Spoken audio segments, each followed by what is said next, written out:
All right, guys, here we are with our Fuego Beach soccer team. We got 5 of our players here.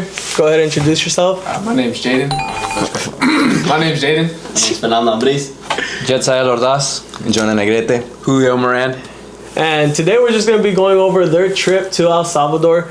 Basically, you know, what it was like, you know, the feelings before, after, and the preparation for it as well. The first question I got, for people who don't know, what is Fuego Beach Soccer and what does it represent? I think it's an idea that our coach Brian Easter kind of brought to us as his specialty coming into the Valley. And, you know, we started with tryouts and started with a process. We knew it was going to be a long journey. And then I kind of pitched the idea of heading out to El Salvador as a tournament. And fortunately, we had a great group of guys who were down to go. So it could just representing a different format of the game. Not having a beach here is kind of a unique setting, a unique circumstance for us. Just dealing with that, dealing with the little setbacks throughout along the way, not having a dedicated field, not having even shot until we fortunately were able to go to Santa Cruz and train with some of those guys out there. But it's just been a journey, and it's a process that's going to continue for a while. I mean, you kind of hit it on. We have, you know, no really close beach here. You know, me and myself that grew up from the Valley, it's definitely a new concept to the game being brought in the Valley here. How was the preparation? I know you mentioned Santa Cruz. How was that? How was the difference between, I know there's like a sand field here, but how was that compared to the actual like beach? Honestly, to me, it was sacrifice. I mean, sacrificing early mornings, sacrificing weekends. Like he said, going to Santa Cruz. I mean, we'd be there, we'd leave early in the morning, come back, you know, afternoon. So to me, it was sacrifice. When it comes to like the actual training zone compared to field, like a lot of us are coming from field, it's a lot of endurance, bro. A lot of endurance, a lot of mental strength as well. Because when you feel like you feel like either you're giving up or you feel like, you know, you're not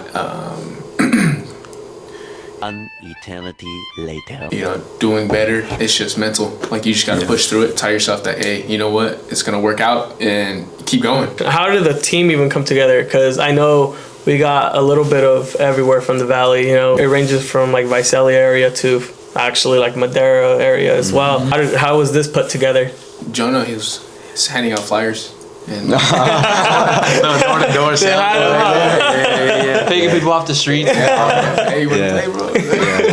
Yeah, no, to be honest, I think it was a lot of word of mouth. I think it was us reaching out to people that we knew that had an appreciation for the game and had the boldness to try something new, kind of what Julio touched on. Because it was so new to us as an idea, we were able to, you know, tap into that and reach other guys that were like, all right, let's do it. Yeah. And why beach soccer? Like, what made you guys intrigued? You know, like a lot of people are like, nah, I'd rather not. You know, they don't want to learn. You guys, I feel like the development is like we're like 19, 23 to up to 26-year-old on the team, right? A lot of people are like, nah, I'm content with what I'm playing. I'm playing at a good level and this and that. I think it was the challenge that it brought to us. It's something new for all of us. First time for all of us, and it's a challenge, you know, and we don't like to back away from any challenges. We like to compete with the best. We like to be around the best, and if you want to be the best, you got to beat the best. So that's what we like to do, and that's what we're here to do. You know, just continue to compete, continue to challenge ourselves day in, day out. You know, thankfully we were able to get our first tournament out the way, and now we're gonna go for more. And it doesn't stop here, you know. It does not. Going back to that, like the first tournament, your guys' first tournament being internationally, America's Winter Cup. When did that idea of competing internationally become real to you guys? Because I'm not sure if any of you guys have played internationally, or have you guys, or no. First time for all of us. Yeah. First time for all of us outside the country. Yeah. Except for a ping pong player, what do you call him? This is Marty Supreme. Marty Supreme. Undefeated ping pong or what? He could beat us with his phone, dude. Doesn't mean you're real proud of him. He's all right. Fuego ping pong. Is that next one? That's next up. Fuego ping pong. Nah, it felt real when we were talking about earlier when Jonah said, like, we're on the plane, like at the airport. That's when it felt real, honestly. Yeah, that's when it felt real. Or like said that, I heard Jet say when the credit card statement. Yeah, bro. When it hit the statement, that's when it's like, even just like going outside. That's real. I think like the gravity of the tournament really hit when it, like, obviously like in other countries the government has their own sports department. Yeah. I think it really hit when the government sent us a bus to get picked up in the airport. Yeah. Oh, so it was like a government sponsored bus with a tour guide almost pointing out things along the way, recommending things to do in their country, which I think is something super unique. And obviously the United States is a little bit different, but it's just cool to see another culture like that really embrace the sport with so much love. Yeah. That's cool. I did not know that they did all that, so that's a pretty dope experience. When did you guys find out that El Salvador was happening? How soon were you guys into like training and learning? Because I went to one of you guys' training, and I used to play soccer myself, and I was out there kind of moving the ball, and that's hard, bro. like it's heavy out there. The sand is heavy, or you kick the ball and it lands in your face, and now you're spitting out a bunch of sand. So it was pretty hard. I was pulling out there taking pictures of you guys, and I could tell the difficulty. So when did this idea of like, hey, we might be going to Salvador, and who's down to go? When did that become? Well, honestly, it was pretty early on, no? From day one. Day one. Yeah. From day one. Profe had the idea, said, I want to start this program here in the Valley in Fresno, and I need the right guys, and we were all for it from day one. I mean, first day of training when me and my boy Andres showed up, because we should have run the same time. We knew right away that he wanted to take a team out to El Salvador, and we said, okay, what is it going to take to get us there? And he put us through what it had to take to get us there. Thankfully, we were able to achieve the results we achieved out there. Yeah. Definitely. I played with you guys 3 actually before in high school, so it's definitely dope seeing like the skill level and the growth that you guys like definitely have, especially in these tournaments. These guys are playing 10 plus years already. Oh yeah, experience. So you got national team players, world champions playing. Yeah, truly grateful and blessed to be able to play those quality of players. National team players from Japan playing alongside a national team player from El Salvador, Peru. So dope as experience. Yeah, that's pretty sick. So ready for what 2026 has to come for us. Yeah, for sure. And what was everyone's reaction like when this was pitched? Like, I know there had to be like, damn. Like, especially being at the first, competition. Like, what was that? You want. What was everybody's reaction? Honestly, I didn't even know what to expect. So I didn't have no feeling of no, I wasn't scared. I was just like, hey, let's do it. Like, I'm down. This is something new challenge. Let's go. And then we all kind of believed in Brian and his plan. Going through the practices and everything, we're like, yo, this is sick. I feel like I'm learning a lot by every practice. Every practice I was going to, I was learning something new, and I was improving. And honestly, not knowing what was expected, because dude, it was a high level out there, very high level. But not knowing what was expected, it kind of pushed me hard to be like, okay, let's get to work, bro. Let's see what we can achieve in ourselves, and then let's put it to the test out there, because we really don't know what's gonna happen. And there's some type of adrenaline in that goes into the training as well, because you don't, like how you said, you don't know what to expect. You know how hard these players are training themselves. It's their first time competing, so I think that the adrenaline definitely I think helps a lot during that time. What did that mean when to you guys representing? I mean, of course, Fuego. But not just Fuego. What did it mean representing, the city of Fresno, your guys' own cities? Because I know, Fresno's just this big stamp, but there's a bunch of little towns in between it. So what did that mean? It meant a lot to us. Like, we really took it upon ourselves to represent the area of the world that we come from. Again, we're in such a unique situation. I think we have such a unique soccer culture here that we're bringing a new format, not only for us, and then we're going to take that because we're such an open-minded group of people. I think as we can hear from their responses, right, we're taking that to a world stage and hey, this is who we are, this is how we're going to play, and we're going to impose ourselves on you, and this is how the game's going to go. And I think our unique culture, everybody could feel it there. I think it's something that a lot of the technical staff kept reverberating to Brian after, wow, you guys have such a unique culture, and we really lean into our identity and the communities that we do come from to represent them on a big stage. That's pretty cool to hear, especially coming from these pro players, international players, that you guys are also changing the game for them. It's not just, I mean, you guys are also changing the game here, but also at an international level where it's you guys are playing maybe a lot different than the beach. What's it called? Etiquette. Etiquette is, the way you learn. When it's field soccer, you learn these etiquettes. You guys are probably bringing something new to that too, that they never seen before. Guess what song we were always either warming up to or coming into? Just take a guess. This is something that was our culture, bringing the west side of California. Real quick. So just think of a song, artist, anything. You said West Side, so I'm thinking throwbacks. Okay, there was some throwbacks. Yeah. There was some throwbacks. We had a little bit Mike Sherm. No. We had, A lot of some white jeans, some shoreline. So like what Julio was saying, we wanted to bring that with us. We wanted to show not only because, like, you know, we signed 5 foreigners, 3 El Salvadorians, 1 from Peru, 1 from Argentina, and they all kind of, I'm not saying they're similar, but we actually made a playlist, and you know, we had a lot of like Spanish music, which we all kind of are in touch with.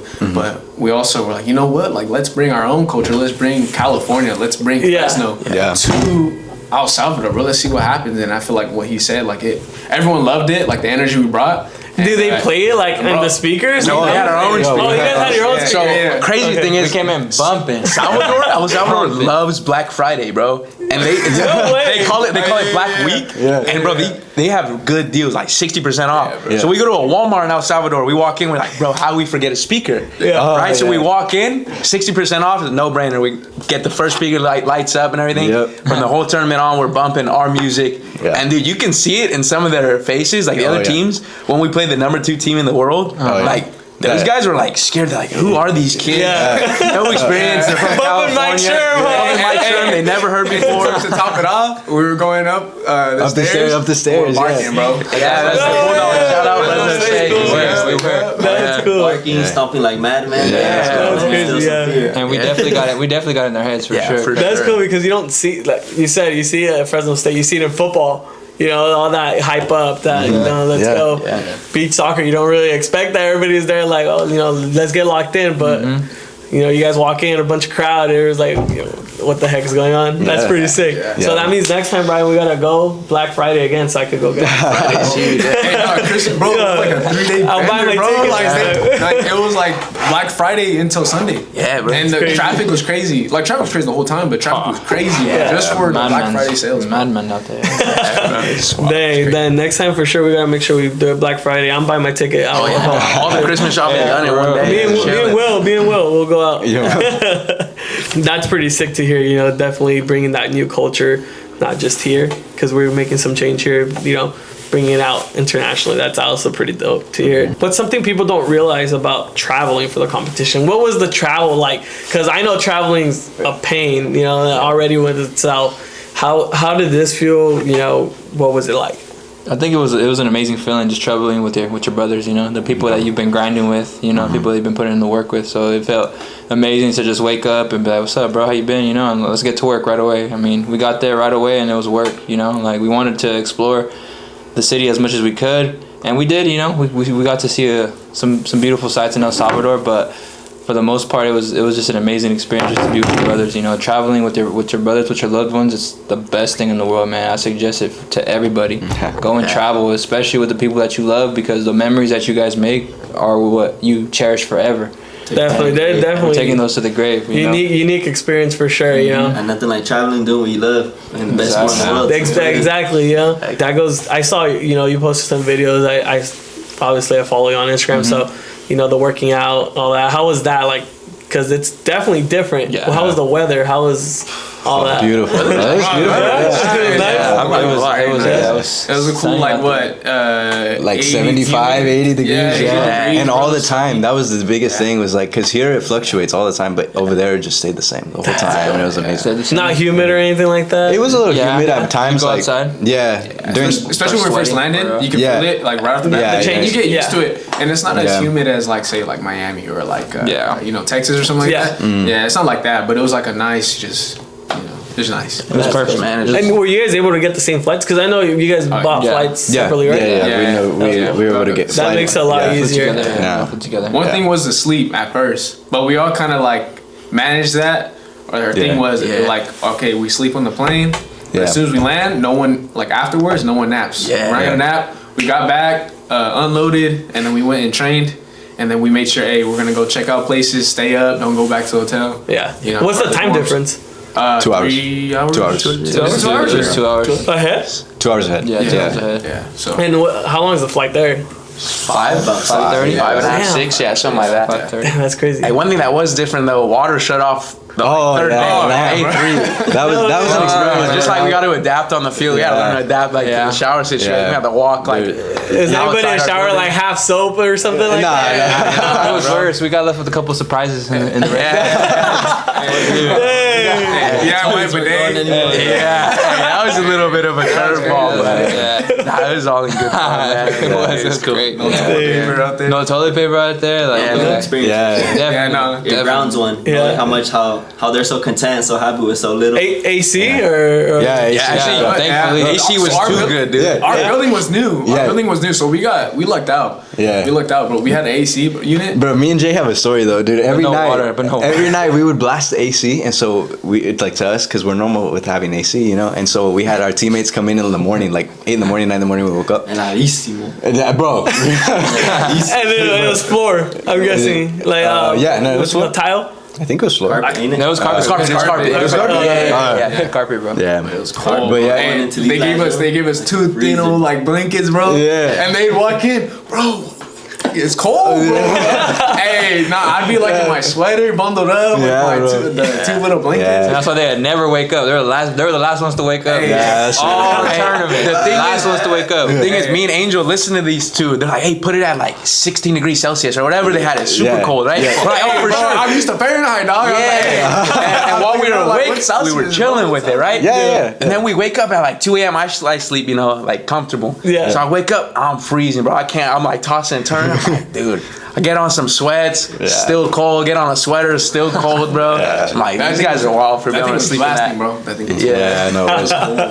It was actually really cool. The funniest thing was watching our teammates from the other countries, from Salvador, Peru, and Argentina, watching their reactions to how cold our room was, and they were like, "Bro, you guys are crazy." Dang. So yeah, it was fun. It was awesome though. It was cool to experience it with them too, because coming from different parts of the world, different expectations. And it different was your experiences. guys' first time meeting them And too. first time meeting, huh? we met them there, and so it was like, yeah, it was really cool. One of our teammates we met there at the airport. The other ones we met along the way, and And so one at the game. one at the game.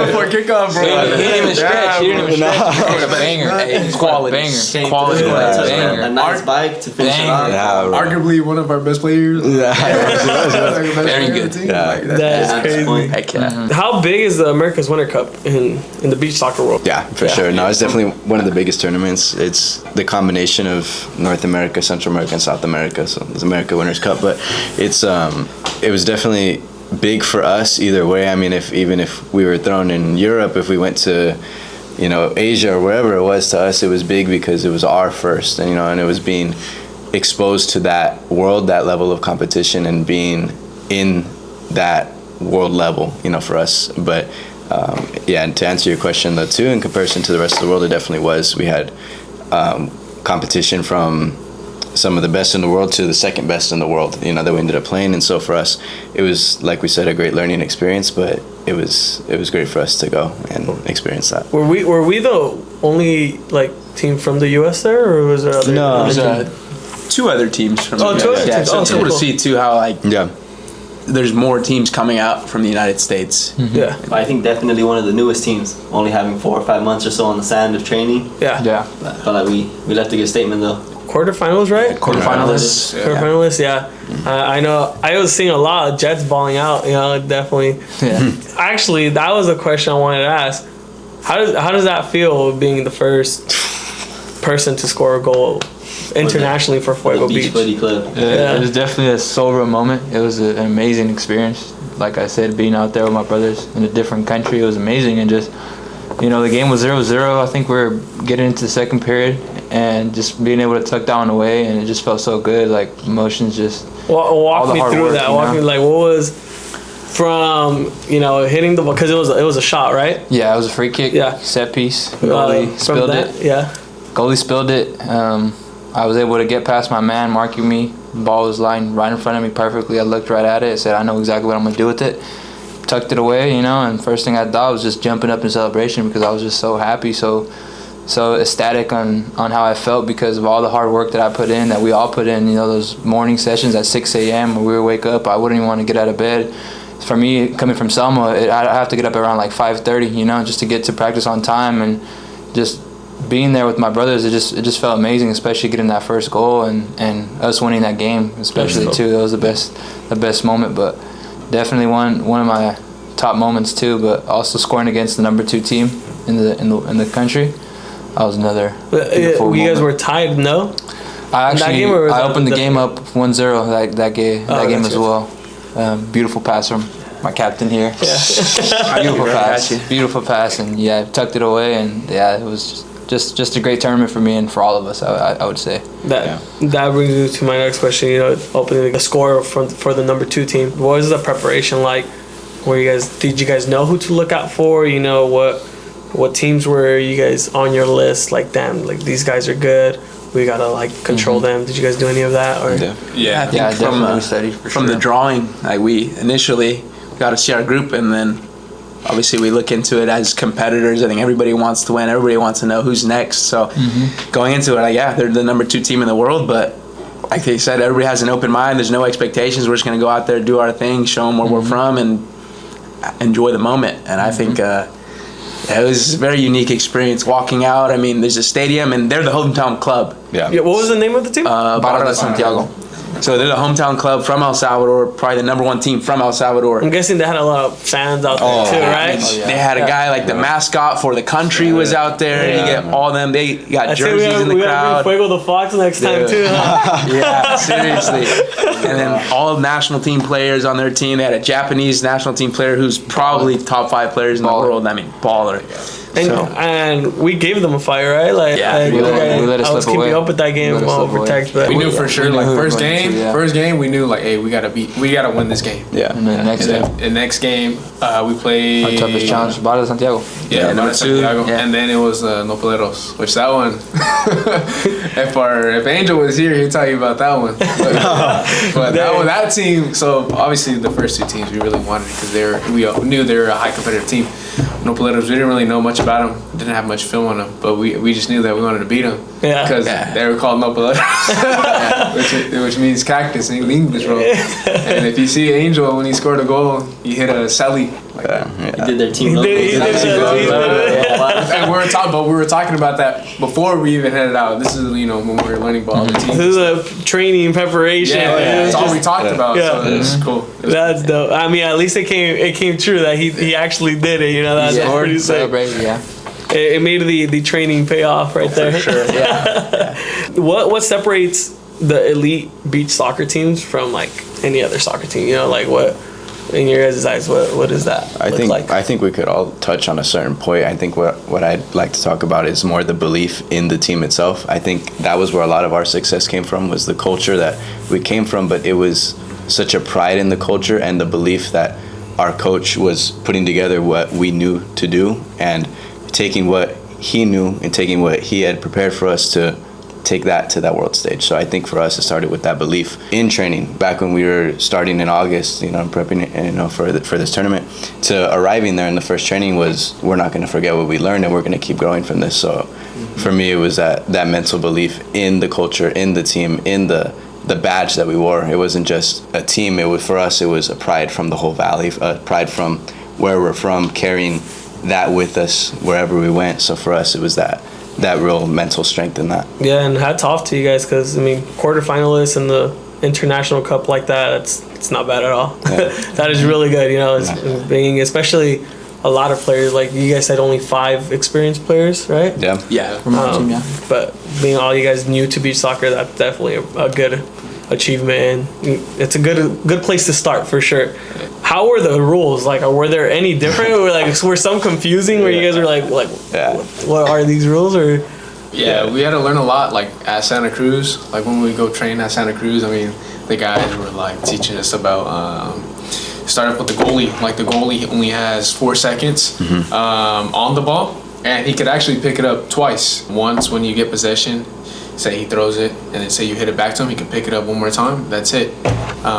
That was something new because obviously in field you can't do that. And there's also what else? Oh, on set pieces, you get 4 seconds to set up your ball. Actually, everything. Almost 4 seconds is basically in general for everyone. Kind of like indoor, like where they count 5. Kind of, as you put the ball down. Exactly. Yes. A little bit. Yeah. All set pieces, no walls. Everybody's behind you, so it's just you and the keeper. You and the goalie. And then I heard there's no red cards or yellow cards, right? Or is there? There are. There is? Yeah. Because I know there's another card, That's indoor. The blue card. Oh, okay. that's indoor. Never mind. Hey, no, but we were thinking the same thing. We were wondering, like, I wonder if there's a blue card. They implemented in the. I thought it went to that too. Nah, I thought you guys were like talking about that. The thing that was sick too was the kickoff. In kickoff, you see a lot of scoring. You know, like Right away. Right off the bat, right off the bat. That was something that was new too. Because you guys said that you can't put a wall, so it's just. On that you can. Well, we have a just wall. flick it up and volley. We had. Field's a little smaller, so you can pretty much shoot from a lot of different angles. How was that? You know, you said field's smaller. You're in the sand. What was the biggest challenge playing on the sand field? The length or. I think intensity. Yeah. It's such a small field. You're on sand. It's a volcanic black sand that we played on there, and I mean you're sinking into it. It's deep. It's heavy. And typically players only go in 3-minute bouts, kind of similar to how hockey does a little bit of line work. But I mean, you could argue and say that beach soccer is one of the most physical demanding sports. Yeah. I'm Breeze. I saw some clips. You were moving out there, bro. You were moving like it was just a regular grass field. Your pressing was pretty strong. So that's. Did you get tired at all? Or? Of course, hell yeah. Had to match the level, match intensity, seeing my boys work with me. Yeah, because I think you guys capitalized on a couple goals like that, just off the press. Yeah. That was kind of our strategy. Like knowing that we were new, we didn't have a lot of experience, but we had energy. That was our strat. Was just let's just rotate and just press, high press, and then just press smart. Smart. Make them make the mistake. Simple. Yeah. Which is what wins soccer games in anything, indoor field, grass field, beach. So it's just the press. You guys were the youngest team out there, or were? I think Brian, were we the youngest team? Yeah. Beach soccer, fortunately you're able to play for a longer time just because of sand. It's more forgiving on the joints. So as you get older, I think a lot of players do make that transition, that jump to beach. But I mean, I'm super happy to make it at this stage where I'm at, because like Jaden said, we're able to bring that youthful energy to the game and I bet that made a difference too. For sure. Yeah. A lot more energy. Sure. When you guys were training out there, I was trying to just mess around with the ball. It's a lot different than what you hit it in the grass field. You use the inside of your foot here a lot. Yes. So thighs a lot too. Yes. Bigger surfaces on your body, you're able to control it a little bit better. I think one of the biggest learning curves, at least for me, was learning how to hit a bicycle kick and then run a play with pressure on you, because in beach soccer you're not allowed to get touched by the opponent if you set yourself up for a bicycle kick. So learning how to be comfortable with that, leaning into that, and trusting yourself, your preparation, as well as your teammates to set you up, I think again, it's just a lot of communal belief that went into it. And Breeze likes those bicycle kicks. I see him practicing them all the time. It's a beast. Did you get to hit one in the game? A few. A few, but not behind the net. That's what we're working for. Hey, can't give up on that yet. What was the mental prep heading into the international competition that you guys had? When did it start, and what was that like? I'm pretty sure each of you guys had it separately, but walk me through that. How was that like? I think for me, the mental prep was just confidence, I guess, kind of like, and trust as well. So like trusting in the training that we put in, and then having the confidence to execute, because like we said, you have to get used to everything. You have to get used to playing on the sand, the ball, weight of the ball, and then now we're learning different tactics that are not exactly the same as field, like a little more like similar to indoor. So having to trust all that, it could kind of affect you mentally, because you're learning a lot of new things and you're kind of like contradicting things that you've learned in the past from field, so it's kind of like trusting in your teammates, trusting in your coach, and trusting in your own self and your own training. I think that was like a main thing for me. And then just confidence, like having the confidence to know that, hey, you've been training, you've been working hard, like, hey, like you could do it. You know what I'm saying? You're going to this big tournament, hey, it's whatever, it's just a tournament. You've been practicing for so long, you got this. I think that was a big thing for me. And then also when I got there was actually missing my family, for sure. Yeah, a little homesick? Yeah, I got a little homesick, low key. I ain't gonna lie. I think we all did a little bit. That wasn't like preparation, because I found that out there. Like, I didn't think I was gonna get homesick. And then I got there, I was like, I kind of miss my family, bro. I miss the yelling and stuff. Were a lot of you guys' family watching like over the phone and stuff like that. That's cool. Watching, keeping track, obviously updating them. So. Screenshot and celebration. I had no service out there, so I really couldn't. Hey, you kind of got done dirty with the service. I got done so dirty. Who do you have for your service? Cricket, man. Hey, Cricket, you hear that? I was operating off his hotspot the whole time. I'm bringing the supplier. Yeah, The supplier. You got ripped off twice, bro. Twice, bro. Yeah. For the SD card. Yeah, Yeah, from the the SIM eSIM. card, I bought like SIM two of them, and one started working for like a day or two, and then the second one just took a shit on me. Like the first one took a shit, then the second one took a shit. Verizon got me right. Yeah, I used to work at Verizon, so I helped them. Yeah, So, you got that new line. That's the real supplier, right? Nah, my supplier's right here. hey, how much were you charging in the minute? There you go. You got the homie discount, huh? 350 gets you 2 pan con pollos and 2 papuchas.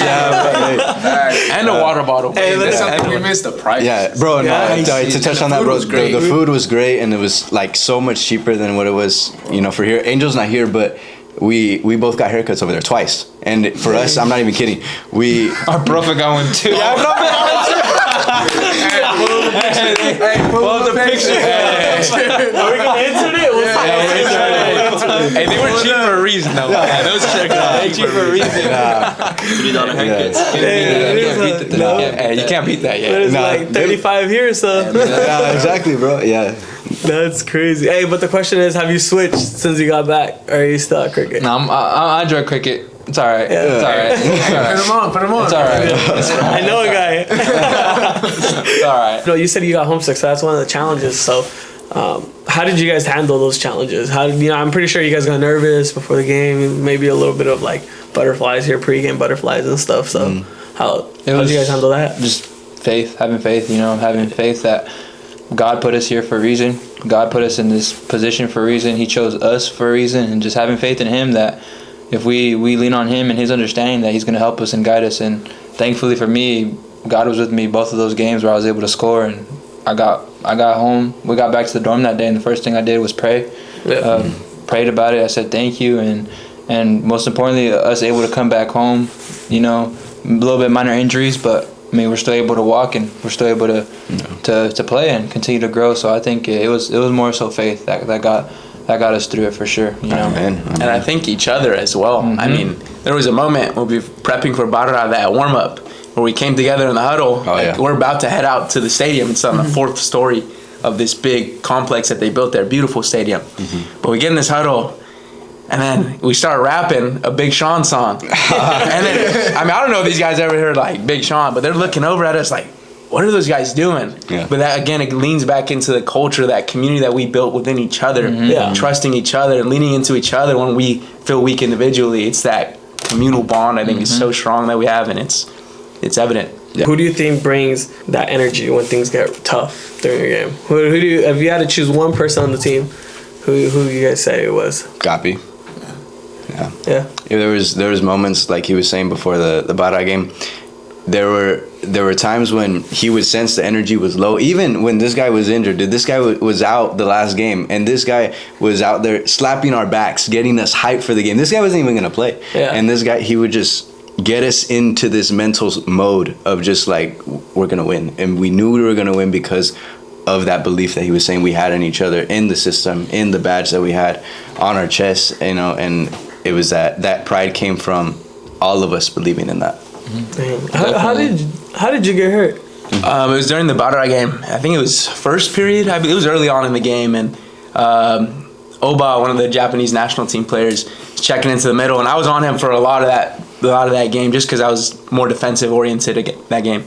So he checks into the middle. I check in to stay with him, stay tight, and he stops all of a sudden because I think he wants to receive a ball for a bike, and my momentum keeps going because I'm trying to play tight, play physical, let him know my presence. So I kind of run into him a little bit. The way I collided with him on his back, and I felt like pain in the moment, and then something really felt off when I came off because they provide water bottles, like plastic ones, to drink. I try to open it, and my hand's like limp.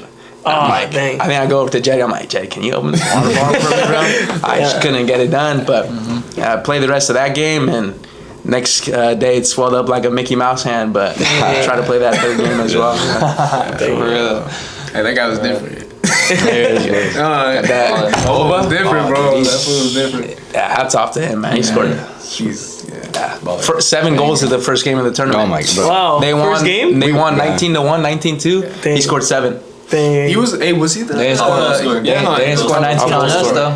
So they didn't score 19 on us. That's facts. No, that's funny because we were in the stands watching one of the Bara games, and one of the fans was telling us that, because we were with the Salvadorian people, and they were telling us to pack our maletas because they were gonna blow goals all past us. You know. Dang, so they were. They were thinking that they were gonna come in and they were gonna put another 19 or 15 goals on us, but that wasn't the case. You know. Yeah, absolutely. I think the biggest thing too was we felt the energy after the game. They applauded us after we finished the game, and we earned their respect. And it was a big feeling for us to be able to experience that, to earn the respect.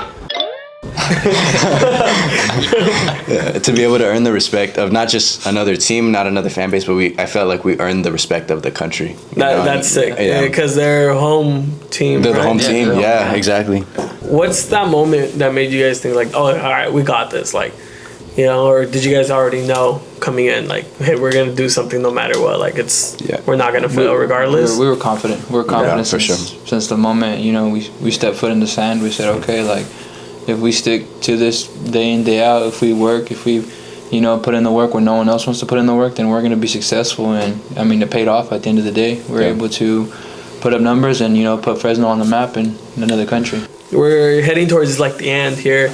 We just want to get a brief overview. Like, what did success look like going into this tournament for you guys? And, you know, do you guys feel you guys reached that, or how do you guys feel with the outcome of the tournament? Initially, we wanted to win. You know, we left with 3, and I think we left a mark as well. And we left our name out there. Fuego FC is a team to look out for now, and I believe that the success was there. I believe that I personally, my goal was to get a goal in out there and score, and I was able to do that. Now you got the first goal ever in the history of Fuego Beach. And now we want to just keep growing. You know, I feel like we placed top 8 out there. Yeah. So out of 20 teams, that's pretty good for our first time, you know. And now we're ranked as a team as well. Yeah. So it's even better for us, you know. Now we just want to use that number, and we want to continue to grow and continue to be better each tournament. Bring that momentum, you know, with you guys. Of course. Build off of that for sure. Do you guys have an idea of when's the next thing coming up by any chance, or? Yeah. I believe Costa Rica, April 3rd through 5th. Oh, pretty close then. Yeah. Hey, you know, definitely, I feel like you guys definitely left the mark out there. You know, first thing, quarterfinals. You know, for a bunch of young guys that, you know, have never played the beach before, Fuego Beach, you know, in general. What's the best beach soccer skill out there? I think best beach soccer skill one could get down is just being able to pop up the ball, any part of your body, and just cracking a really good bike on target. Yep. And then toughest opponent you guys faced down there? Santiago. Yeah. Home team. Yeah. For their team and for the ambiance, dude. I think their fan base was unreal. You know, to see that. One word to describe this team. Grit. Yeah. Who would you not want guarding you? Like on the team. On the team. On the team. Ambris. Ambris? Yeah. Ambris. Yeah. No one could guard me. No one could guard me. I don't know. Ambris had everybody on clams. He did, bro. One thing you're most excited for the next tournament? More memories with my brothers. Win a trophy. Bring back some hardware back to Fresno. For me, it's playing on my home turf because my family's from Costa Rica, so for me, it's a whole new experience. There you go. There you go. All right, guys. I think that's pretty much it. Thank you guys for coming out here. It was definitely fun having you guys talk, you know, about your guys' experience. And for those of them watching that are still kind of in the between of trying this new sport out, definitely, you know, gives them a little look inside of what the competition looks like off the field for this growing sport, especially here in the Central Valley. And thank you guys for coming. Appreciate it. Thank you. Appreciate it. Go.